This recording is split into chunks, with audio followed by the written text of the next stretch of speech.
One stinky dinky. Hello, darkness, my old friend. Hello, darkness, my old friend. I've come to speak with you again. Oh man, I'm so hoarse. Atlas, what are you doing? Whatever he wants.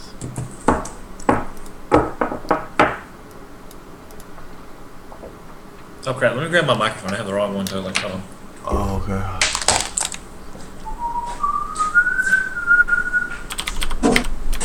Yeah, buddy. I'll get up there. Do it. Do it. Alright, here, hop down. Nope. Alright, let's see. 8:55. Yeah, that's 8:55.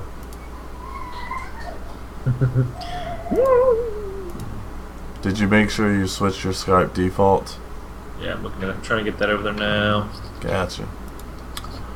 Hello, darkness, my old good. Alright, here we go. friend. I've come to speak with Good you stuff. again.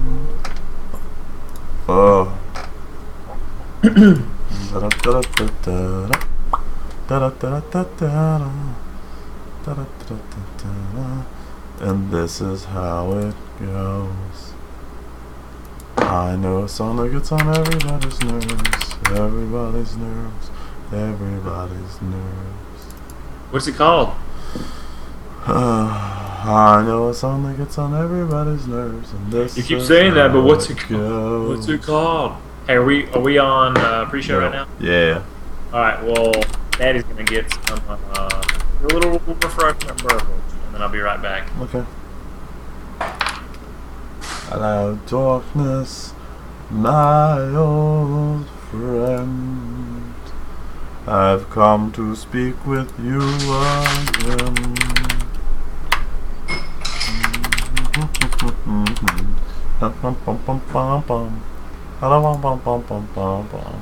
And this is how it goes.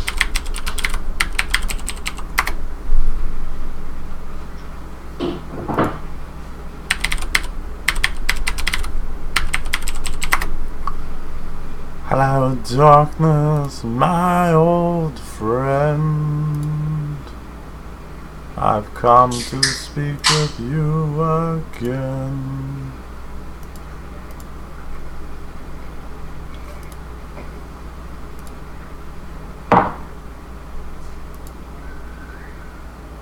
Hello, darkness, my friend. I've come to speak with you again. And I'm back. Can you hear my washer in the background? Yep. Okay, turn that junk off. It's like a rock noise, a rock beat.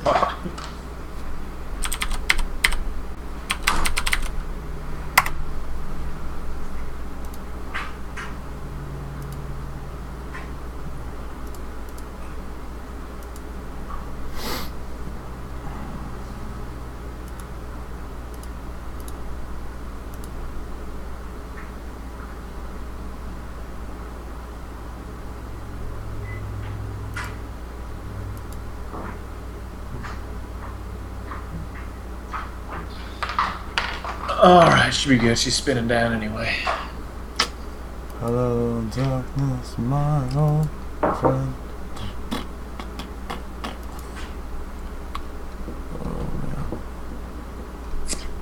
Where is our live now video? Oh, there it is. Ooh, no. Okay, maybe.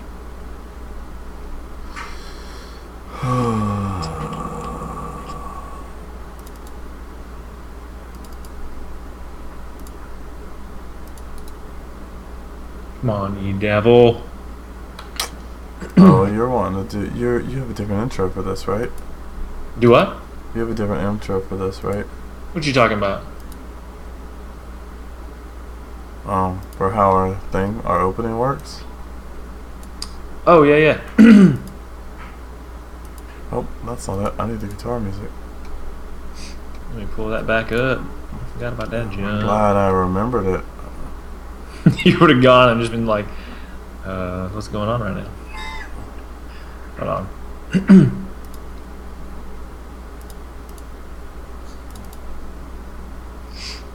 This is episode, what, 23? Yeah. 23. Yep.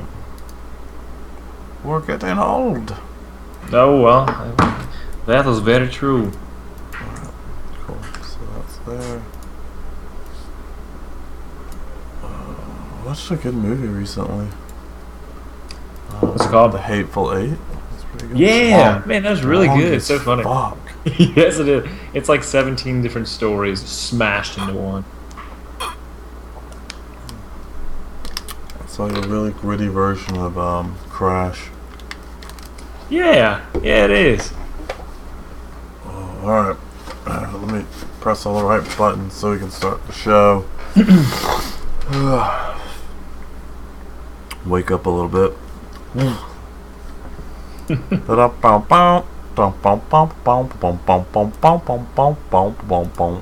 the new? That's the new intro music. Forget whatever you had.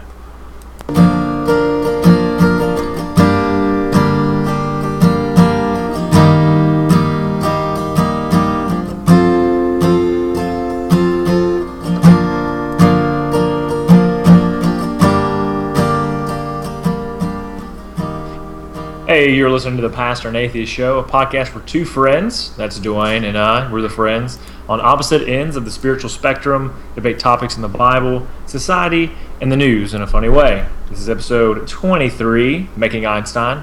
I'm the Pastor Devan, and this is my co-host, Dewayne the Atheist. And we are Devan and Dewayne. The Pastor and Atheist Show. The Pastor. Oh, we got to get that down to say Sundance together. and Skippy in the morning. In the morning. Late at night on Sunday.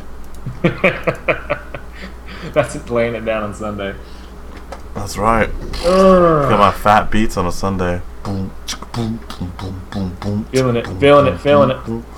That's all I've got. That's it. That's my entire repertoire right there. Dude, so how's your week been? It has been crazy, honestly. I have a killer toothache. Like, it's bad. So, like, I gotta go to the dentist Tuesday to get that shit fixed, because it's, like, draining the life out of me. Like, my very soul. That does suck. I worked from home a lot last week, just because, like, being in the office and people talking to me more than I needed to, like, and, like, you can't explain to people, like, I have a tooth problem, because people forget, because they're not the ones in pain, so they'll walk up and they're like chit-chatting with you, and you just kind of look over at them, like, and they're like, what's wrong? And I'm like, it's awful, and they're like, oh, yeah, I forgot, and you're like, go to hell. So that's what's wrong with it? Like, it's jacked up, dude, but I'll go to the dentist, and shit, I may have to have it pulled, I don't know. I'd get it pulled, man. If it's not giving that big of a deal, yeah, it'd be gone in a heart. I think that's the plan. I'm pretty sure that's the plan, just to go get it yanked, but we'll see. Fairly sure that's the plan. So that's it? Just toothaches all week? Just like... Well, no, so, Brian, my buddy Brian, got married, and I was a groomsman. So... And when was that? What day is that? That was Saturday. Okay, so yesterday. But before I get into that, because it's a little bit longer, my daughter started potty training this week. And has, like, fucking killed it, dude. Oh, because I've tried before, and it didn't take, and it just wasn't taking. And I guess, this time, just like, boom, this fucking flew, right? And so she just had one accident all weekend long. Did you rub her nose in it and then, like, make her scratch the door? Yeah, I mean, was I not supposed to? No, that's right. That's what you do. No.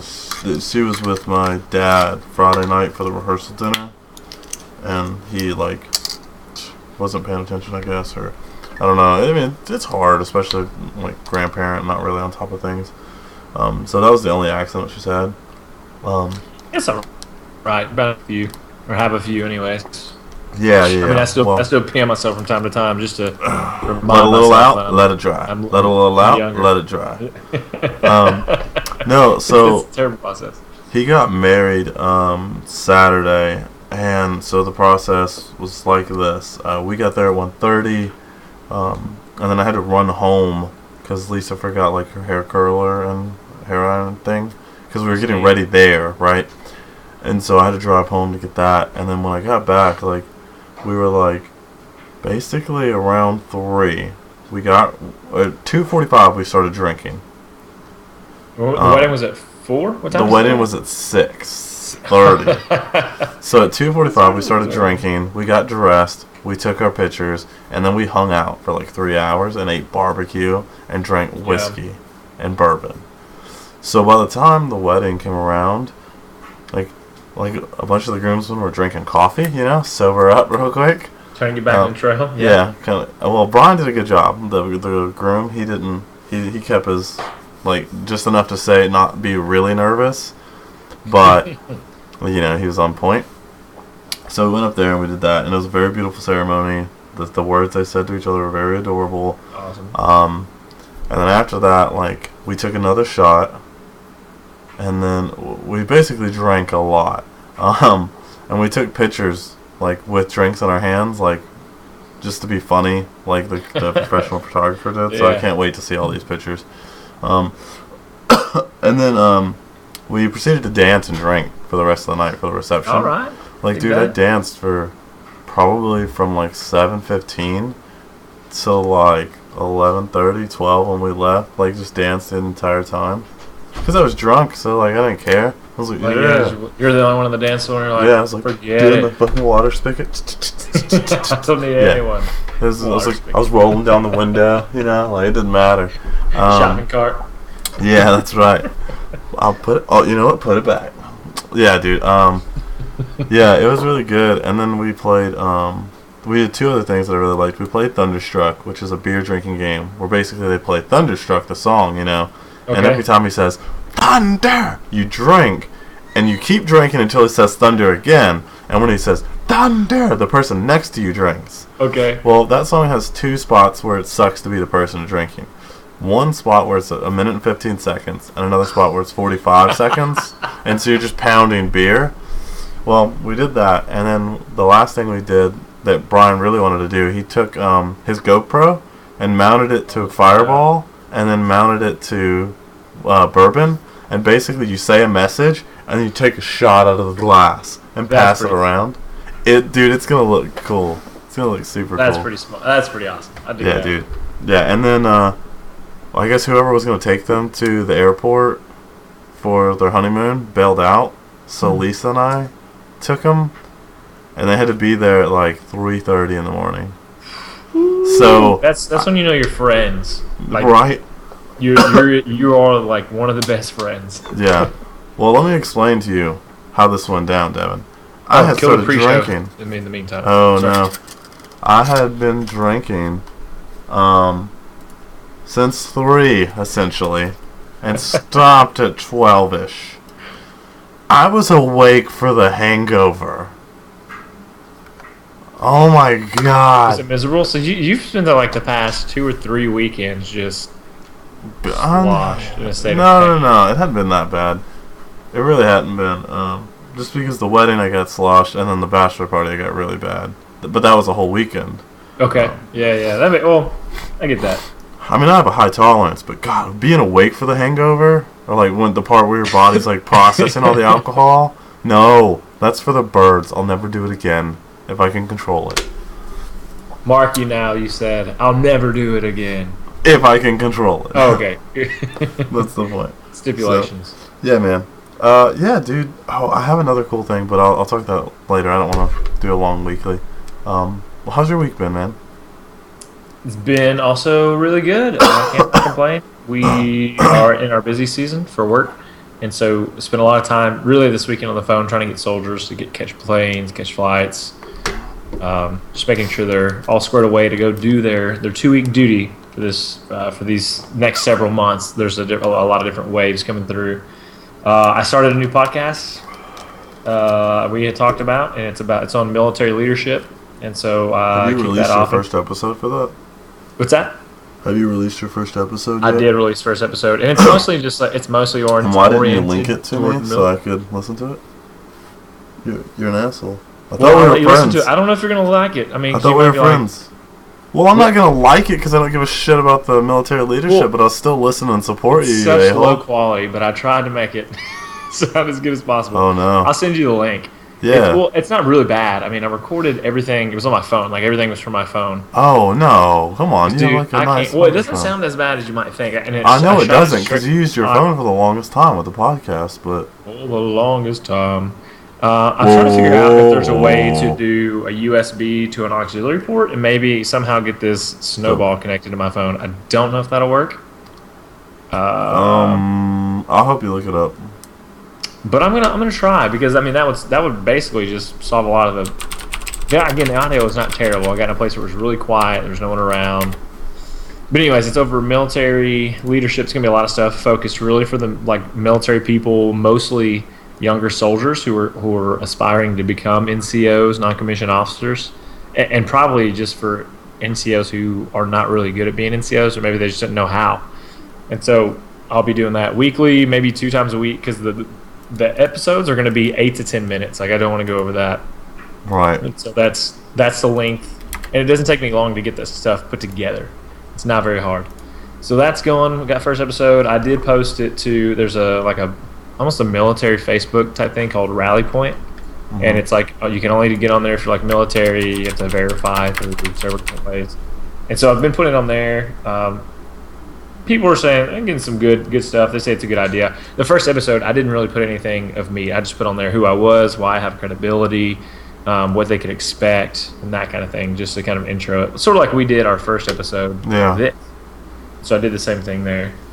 So we'll see how that goes. I mean, there are never-ending topics for the military. There's always something to talk about: regulations, leadership, processes, like secrets you may have, like for even people who want to go to school. Anyways, there's that. And then the next thing that we had going on this week, we're going to Santa Claus, Indiana next week to Holiday World. So I'm excited about that. That'll be fun. Let's see. Yeah, so that pretty much sums it up for me. Not a whole lot going on, just a new podcast and vacation as far as I'm concerned. Yeah, man. Sounds good, though. Like, it sounds like you had a good week. And you got to be stoked for vacation. Yeah, I wouldn't say it's overdue because I don't feel like work has really been stressful. But as far as getting to spend some time, because we're going to drop our son off and he's going to stay 2 or 3 days with grandparents. Oh, nice. So it'll just be you guys, yeah. It's going to be an adult vacation at Holiday World. So Devan's going to know what it's like to be drunk for 8 hours is what you're trying to say. Nope. No, but it's so good. You can be awake for your hangover phase. Dewayne said it was fun. It's amazing. I will defer those moments to you, sir. Yeah, so Weeklies, but the top 5 this week, I picked, and this one's easy for me. I'm sure it's easy for you, and people all over will probably have some of these same things, but top 5 favorite movies. And it can be of all time. Like, it doesn't have to be recent, but I feel like probably more recent movies are better. Maybe just like CGI or content, maybe not so much storyline. At least the appearances are better. Yeah, for sure. the appearance looks better. So top 5 for me. Favorite of all time is Princess Bride. Not The Princess Bride. There's a different. This is like the one from like the 80s. The comedy. It's got Andre the Giant. This guy's in it. It's really funny. If you haven't seen it, I love that. Inconceivable. Inconceivable. My face. So many good lines. Using that word, but I don't think you know what it means. I don't think that word means what you think it means. Yeah, I don't think that word means what you think it means. Yeah. Then you put down your rock. Oh wait, I actually have something for that. Hold on. You do? But, yeah. No, keep going. But I got you. No, I want to hear this. Well, secondly, I had Meet the Robinsons. It's dude. I can't remember. I love that one. I love the.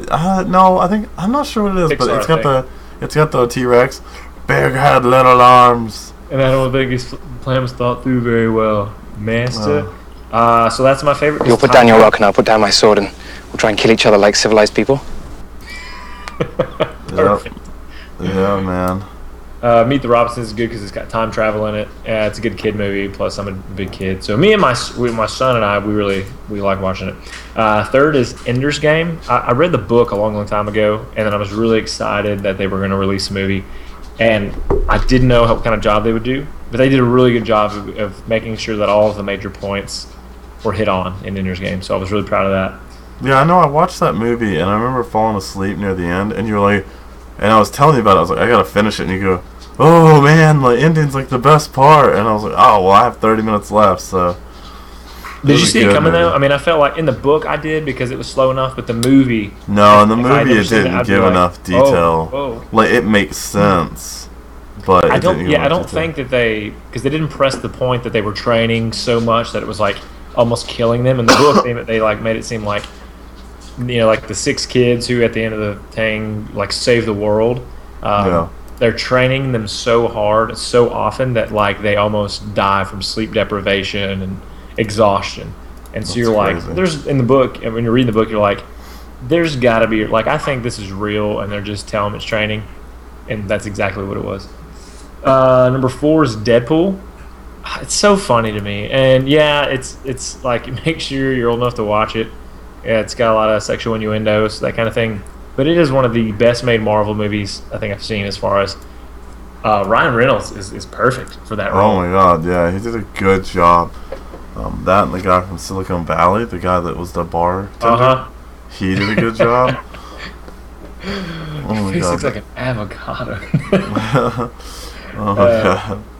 And the last one is Shawshank Redemption. It's an old classic. It's got why am I forgetting his name? The guy who plays God in all the movies. Oh wow. Morgan Freeman. Yeah. He came out clean on the other side. That's pretty good. Yep. So that's my top 5. It was pretty solid. Yeah, man. I feel like before I keep going, I have to apologize to everybody because, man, my throat is so sore from like the dancing and the screaming and the singing. So if I sound like I've been through hell, I don't feel that bad. But Satan says hi. You look great. Thanks, man. I like my new haircut, though. Like, let's be real. I really like it. It's a pain in the ass to maintain, but I like it. I bet. It's not trained to go back yet, so I'm constantly having to fight with it to stay back. Oh yeah. So my top 5 movies in this order. So let me quantify what I call a favorite movie. A favorite movie to me is you can always watch it, and you could probably watch it back to back, literally back to back. If it's on cable, you have to watch it. Like you have to. You're like, oh no, I gotta sit down. It's gotta be on. Like even if I'm doing something else, like it's gotta be on in the background. So for me, Just Friends with Ryan Reynolds and Amy McAdams. I think it's Amy McAdams. Maybe the blonde chick that's in the Scream. The blonde chick that's always in the Scream movies. Not the Scream movies. The fake Scream movies. The parody ones. Yeah. So that whole movie is so good. Like the entire movie it's because it's like, have you ever seen it? Just Friends. I want to say it's been so. I think we have. Oh my god, it's so good. Like Ryan Reynolds plays like a fat kid in high school, and he gets made fun of, and so then he becomes like this really hotshot guy, and comes back and tries to get the girl from American Pie, the blonde chick from American Pie. Yeah, that doesn't seem right. Maybe it is. I don't know. It's a good movie. Number 2, I love Fight Club. I can watch that every single time it's on. My buddy Matt had never seen Fight Club until a couple of years ago. Whoa. I was like, are you kidding me? That movie is so good. Number 1. And it's like a good psychological movie on top of like a gritty fighter. So like it's really good. It's what is that other movie? Shutter Effect or Shutterfly or Shutter Island? Shutter Island, yeah. Yeah. That had a really good... I love movies like that have like twists that are actually intense. I've seen... Okay, I saw Fight Club a long time ago, and it was so long, I guess when it first came out, and then I saw it again, maybe a few years later, had forgotten about it, and I forgot again the twist ending, and I was like, mind blown again. It's such a good movie, man. My third favorite movie is a pick that nobody would have seen coming, guaranteed. No. And that's fucking Hitch, dude. I love that movie with Will Smith where he's like a dating aficionado and he like hooks people up. It's just such a campy, like feel good comedy. Like, especially because I was at a wedding last night, knowing Hitch quotes was great because it's all wedding oriented. And like, so when I'm dancing, I was like just joking. I was like, I'm here. and I'm here. I'm here, and I'm here. That's my comfort It's a zone. funny But movie. no, none of these, and no spin moves. And like I was doing spin moves and stuff. Like, it's such a good movie, man. In the zone. The fourth one is Princess Bride for me. Like, I love Princess Bride, man. Thank you, I sir. do. It is. So good, man. So good. I had to introduce Dakota to like half the movies in my list. She had never seen them. She had never seen Princess Bride until we got married. She had never seen Shawshank Redemption until 2 months ago. What? Come on. Oh my What kind God. of woman are you? Not a very good one. Jesus. I love that one. I'm a Sicilian. We excel when death is on the line. I love that movie. Let me tell you what's funny is I'm playing this game. It's called King's Tale. I think it's a King's Tale or Yeah, something. you told me about that. So the guy, what's his? I don't know his name. The guy, the Sicilian guy.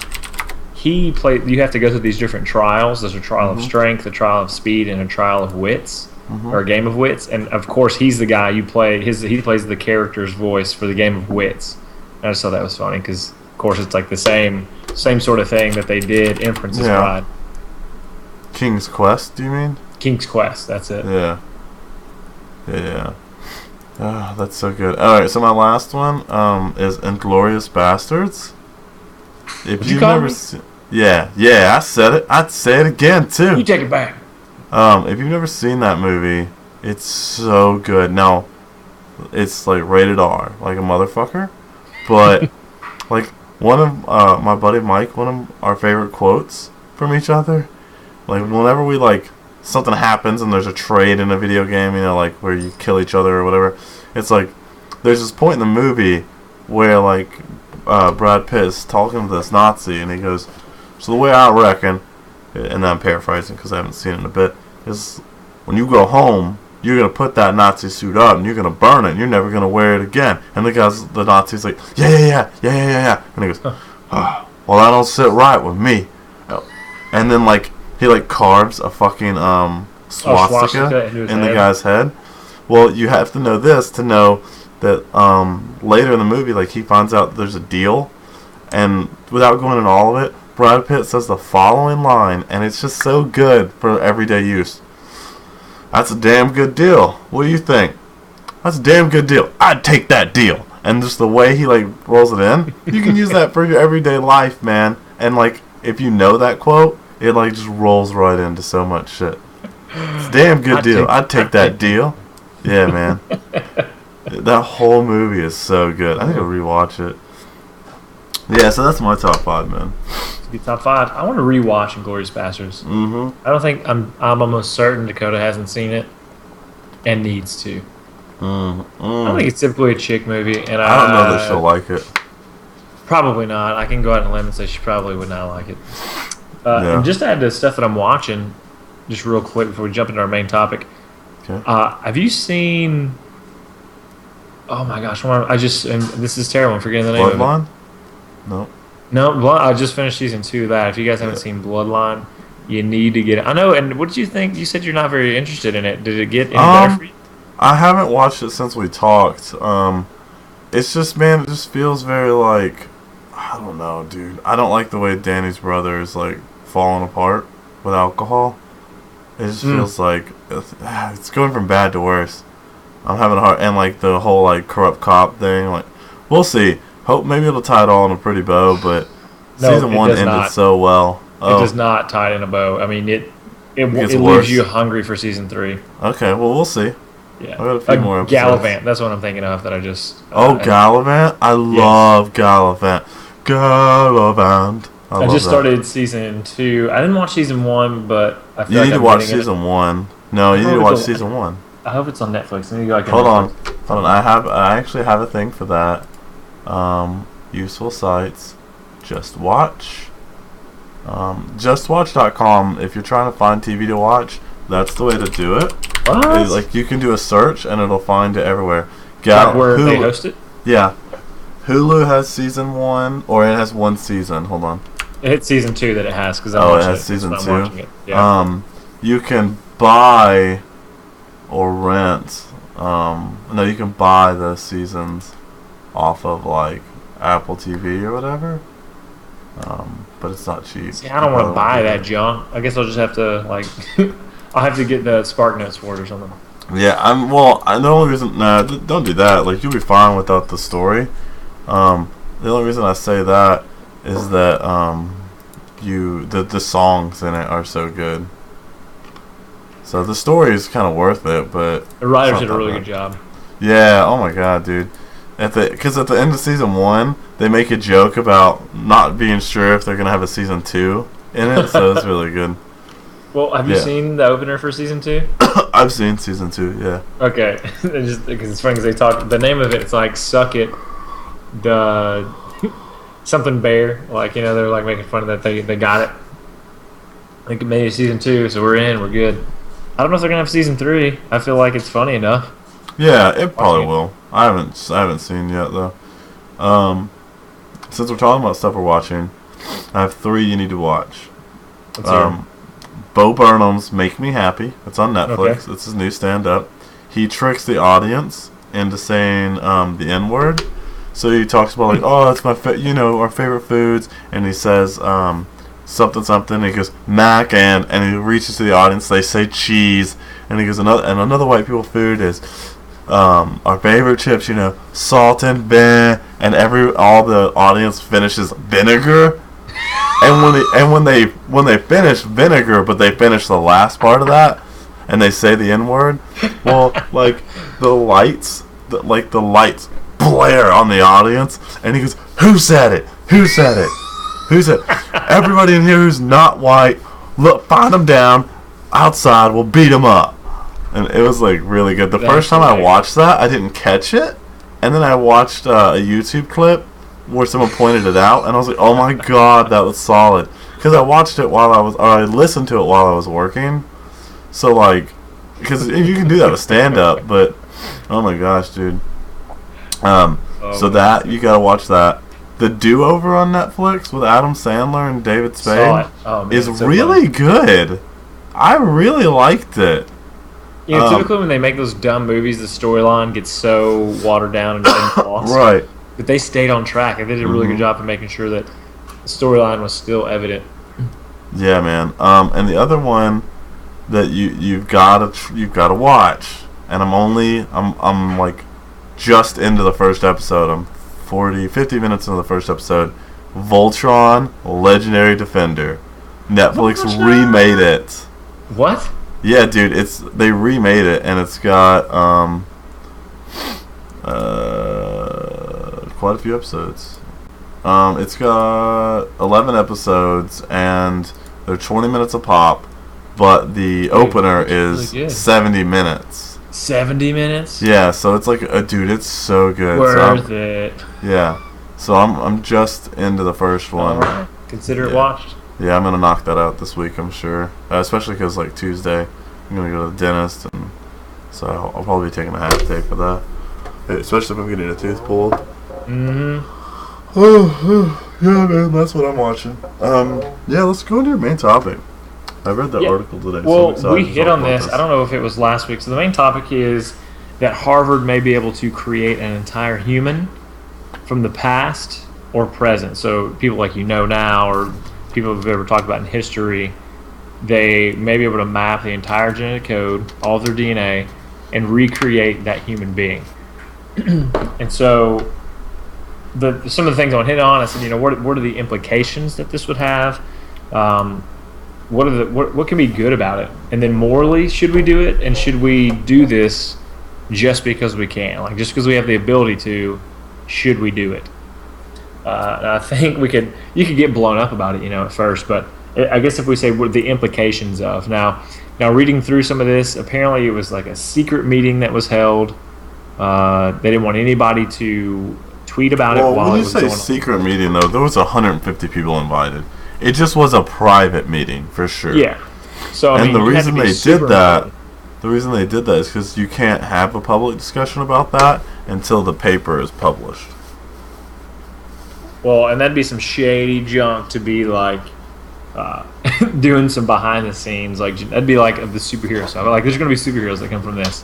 Guaranteed. Like, we're going to have our first actual superheroes in real life. Yeah, like, all right, so Something I want to quantify on. You said we can recreate people. That so.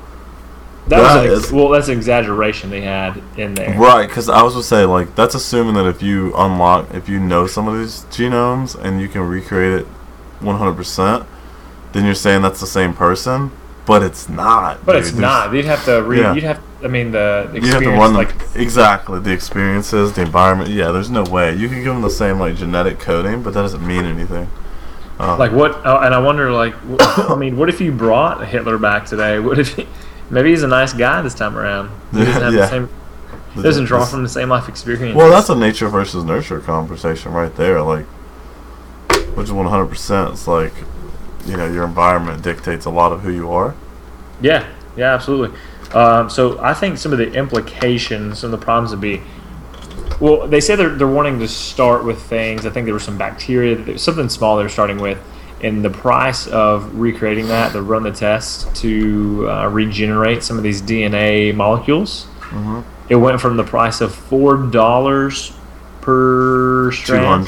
200 paired strand, if I remember correctly. Yeah, per that. So it went from $4 to unlock that, to recreate it, to 3 cents. Yeah. And so they're saying that, I guess, in 10 years it should be even less than that, like much less than that. But all the things they want to create have like 300 billion strands, and so even if they want to recreate the most simple of things right now, it would cost them $90 million. Well, and right now the technology, and it says in the article, the technology is not there because right now we can only go about 200 base pairs long before it starts becoming like not incompatible, unstable, and you have to splice a bunch of 200 base pair units together, and so there's implications with that too. So the technology is really far out from this. We're probably looking 20, 30 years, but I don't really have a problem with it. I think genetic engineering is the next step in the human evolution. I don't know if I think I don't think I agree with creating an entire human. Like, to me, that seems like a very weird thing to do. We're already afraid of robots, and people are afraid of like robots, spontaneously having AI that regenerates and they start creating themselves and fighting against the human race. Same as zombie apocalypse, but man, I don't know. For me, I don't think that something that's created like that is going to be a good thing. Can't be a good thing. No, okay, so it's an absolutely great thing, I think, and here's why. Now, are you talking whole humans or are you talking pieces? Either, actually. So my example that I'm thinking is going to be great is this. Eventually, the next step in human evolution, and I use Halo, the game Halo, as an example because it's perfect. What they do in Halo is where they basically genetically engineer these kids or these people, and eventually, like, the Spartan people are just ridiculously faster, stronger, smarter than everybody else because they have all these implants and modifications. Well, if you basically look at a human genome and go, oh, this is broken, if we get rid of this, we'll no longer have autism, we'll no longer have polio, depression won't be a thing or whatever. Like, we can basically change that and make that, like, and weed that out. Like, the science says that that's a possibility, or at least we believe it is. Our scientists believe it is. So, if you're telling me, like, we could modify our human genomes to get rid of cancer, yeah, every single time, yes. But you're talking about people who already exist. No, I'm talking about people who are being born. But how would the people who are being born, how would that help with that? Like, okay, so you got two things. Of years? No, you got two things. You can either, and this is all theory, science, crafting, whatever.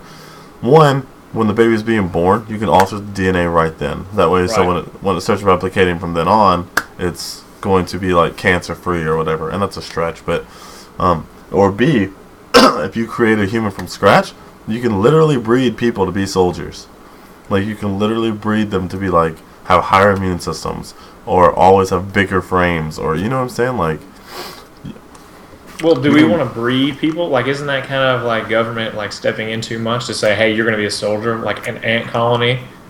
Yeah, sort of, but like.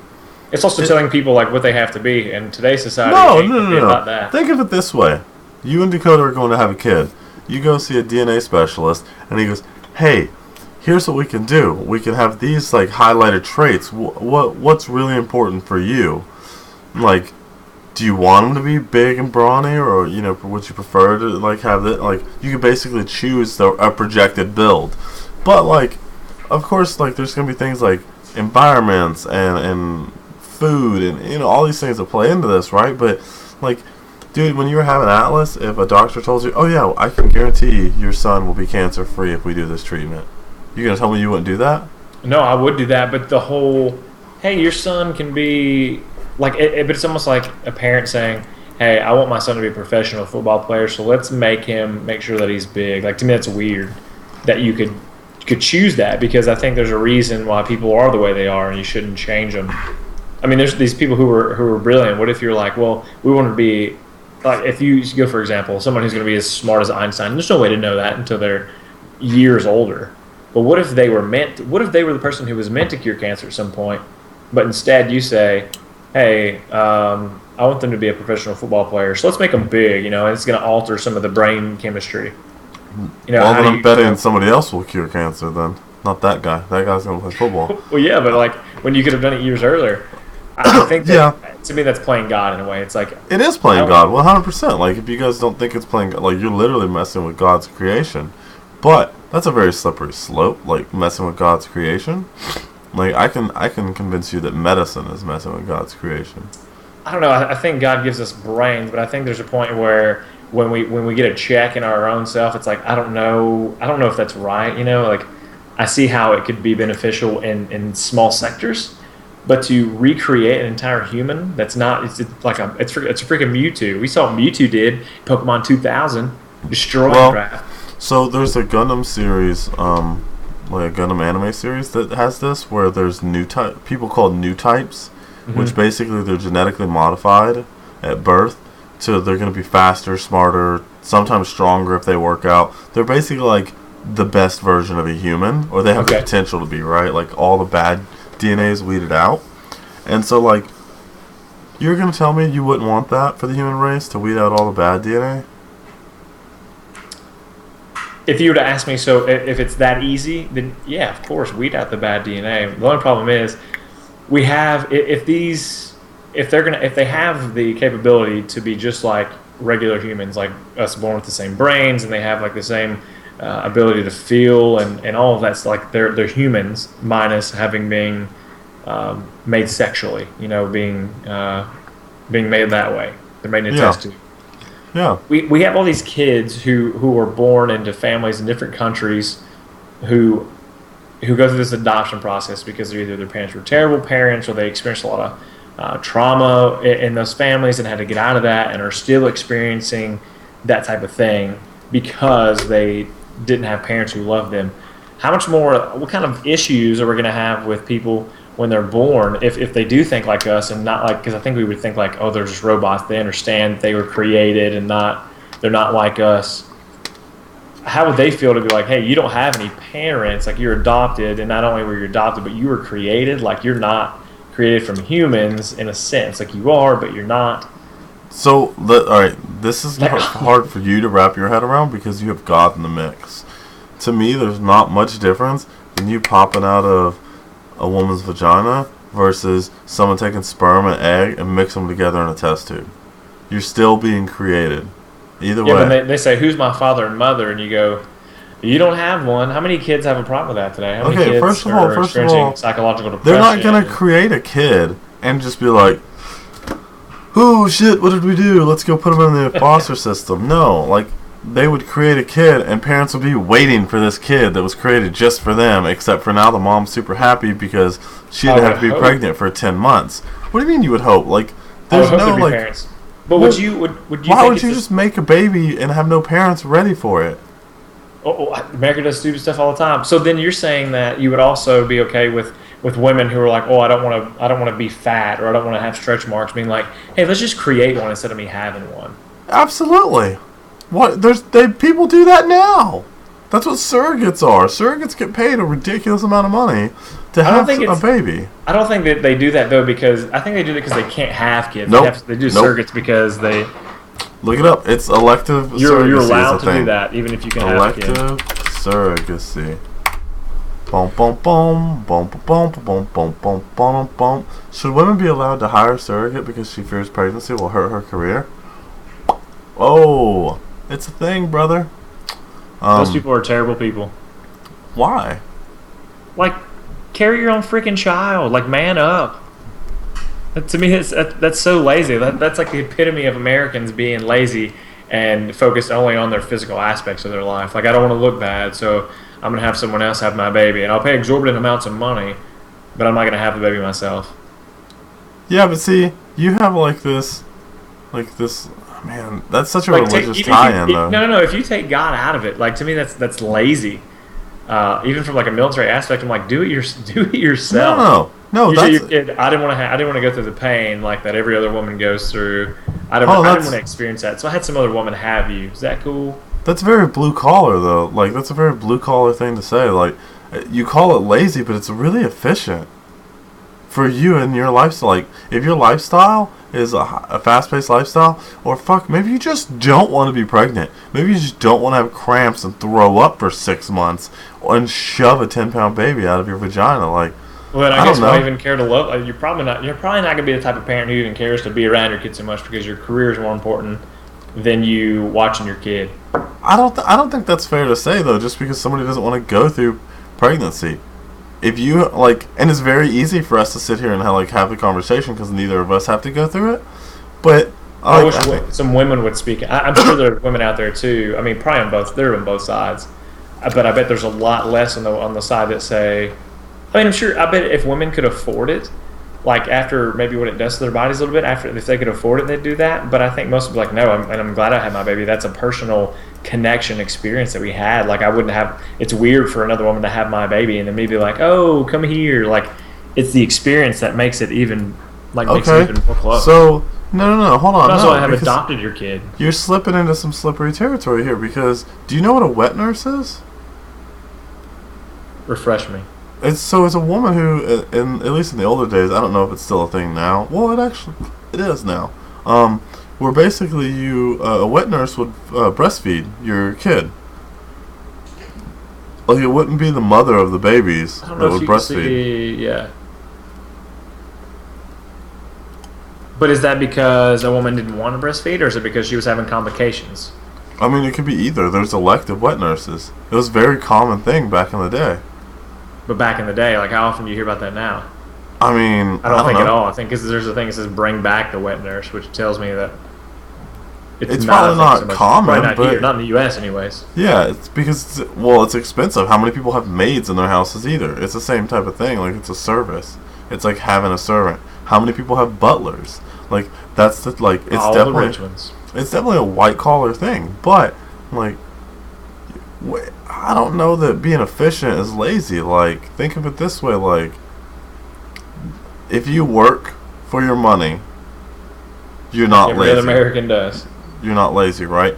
But what if you have investments or rental properties and you don't actually work, but you still make money? Are you lazy or are you just efficient? But that's not talking about a living, breathing prodigy of yourself.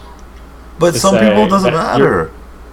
Properties do not equate to human beings by No, and I'm equating a laziness to efficiency because... No, I agree with that. I'm talking specifically on women having... And I'd love to hear from a woman that on here's either my side thing. has done this. It's no different than adoption. Except you get to pick the person who has your baby. Yes, but when you can have the baby yourself, the women who can't have children are looking at those women who are saying, "Oh, I can have a baby, but I don't want to. Like, I got to work. I got a job that I got to do. And they won't let me work if I'm pregnant." Would be like, "What is your problem? Like, why? What is your deal?" Hold on. I think that's slippery and very brutish to say. And here's why. Because if you look at a woman and go, if you can have a baby, but you choose to adopt, then what's your fucking problem? But they're not choosing to adopt. They're choosing to have someone else have their baby. How is that different than adoption? It's not. If the reason people typically adopt is either because they don't want to have any more, because they're too old to have kids. Because after you get 40, there's a significant increase in the opportunity for your child to have Down syndrome and some other. That's what doctors don't recommend it. I think it's like 35 or above even now. Okay. So barring an age thing, the reason why people don't have kids after they adopt is one, they feel called to do that, but a lot of times it's because they can't have their own kids, and so they adopt. Okay, all right. I'm sure there's exceptions or sections. I'm gonna get personal, and every time I get personal, I always say this: if I go far, just say too far, and we'll backpedal. Okay. All right. You and Dakota, and you know where I'm going with this, right? And so you can tell me whether this should be even public, right? Probably. What have you and Dakota been discussing, or what have you and Dakota discussed? Yeah, well, we've been talking about should we adopt. Okay, this is where I wanted to level out. So that's as sensitive as it gets. Okay, you and Dakota have a kid together, so obviously you are both capable of making a kid, right? Yes. Yeah. And you guys still look for adoption. You're thinking about adoption. So with what you just said, you went, if you can have a baby, you should have a baby, unless you feel called to adopt. Okay. What if a woman just doesn't want to physically do the act of having a baby, but still feels called to be a mother? She happens to have the money to pay somebody. But my point is, like, I think there's 3 different categories here. There's the women who are having their own babies. There are the women who can't have a baby and have to adopt. And then there's what we're discussing is a woman who can have a baby, but she's donating her egg? Is that what you're saying? She's donating her egg to put into another woman. Yep. Yes. So she's like saying, I don't want to put in the time. Well, that's not all surrogates, but that's the most common version. I don't want to put in the time, so I want someone else to carry my baby because...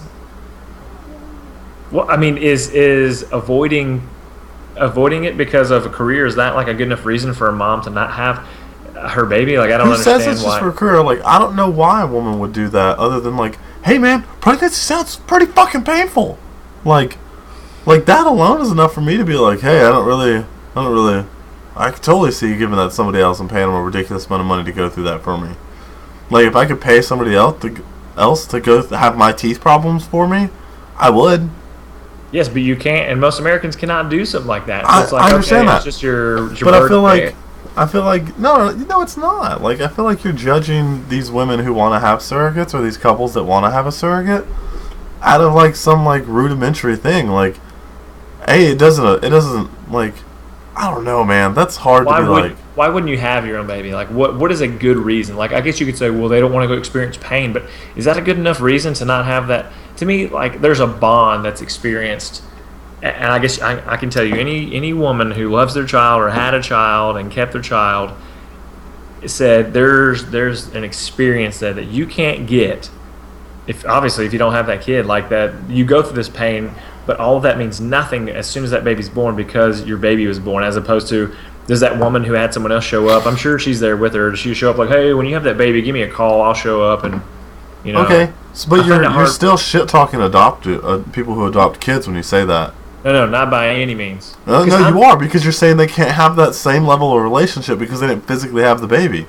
So people can still care and love for a child that they didn't physically have. Like, it happens all the fucking time. I believe you don't like the idea of surrogacy, so you're being like really hard on it, even though surrogacy is no different than adoption, realistically.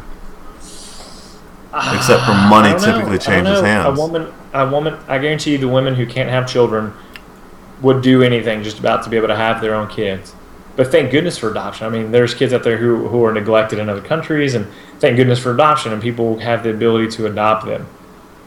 But why? And then I would say, why wouldn't a woman just adopt anyways? If she's able to have kids, why would she even have a surrogate? Why wouldn't she just adopt?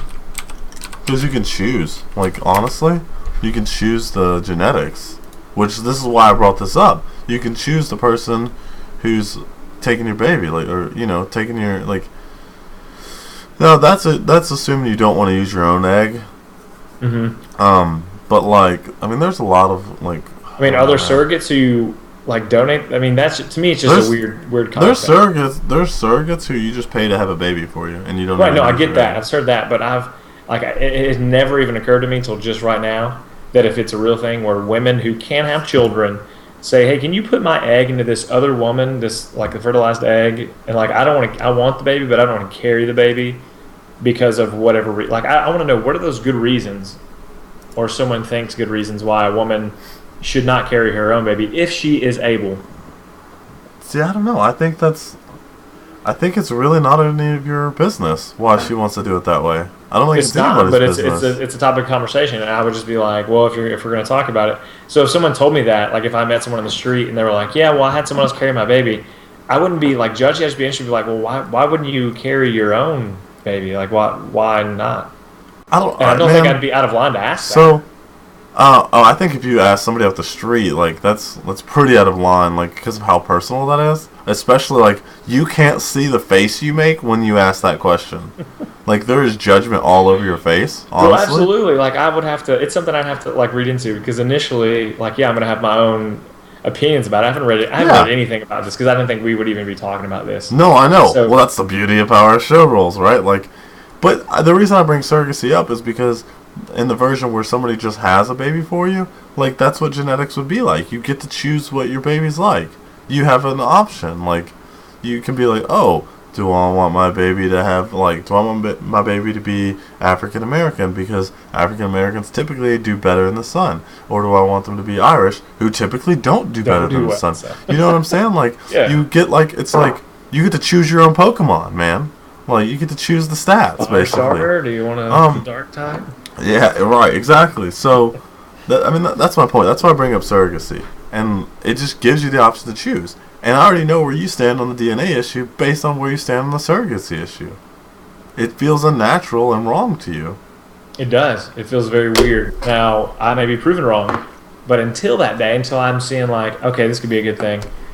And I think we probably draw off of like a lot of zombie movies or movies that have been made. Like Hollywood made it seem like when you create something that doesn't have like a human creation, like it's built in a lab and it's built with these weird science strategies, like it can't be good. Until that's not true at all, though, because we have stem cells, and stem cells are replicated in the labs and harvested from dead babies, and we still use that. That's so harsh that you put that.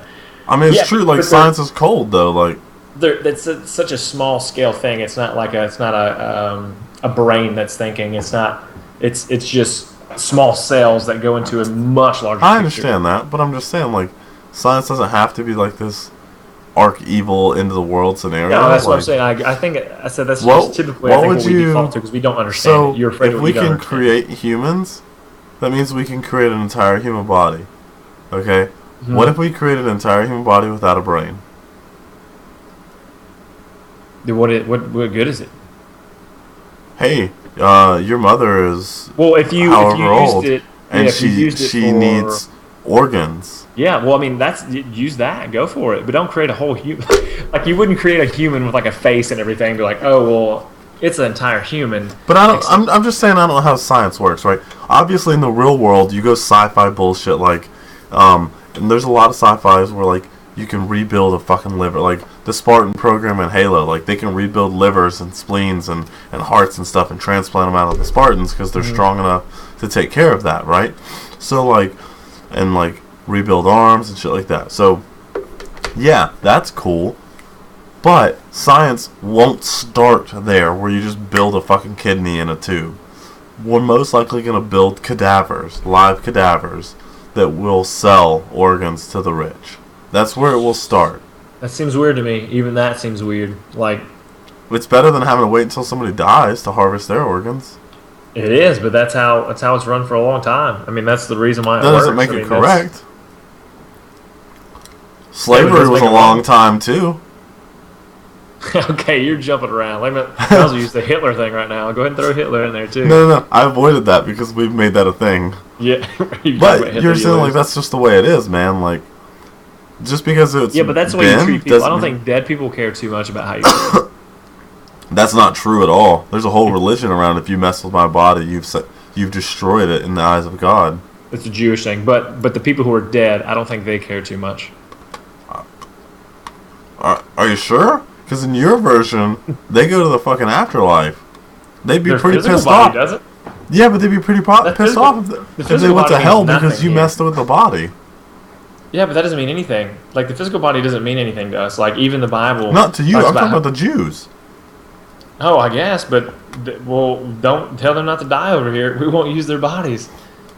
You have to opt into the donor program, by the way. So don't worry, you're not going to get your body used if you don't have it on the back of your card.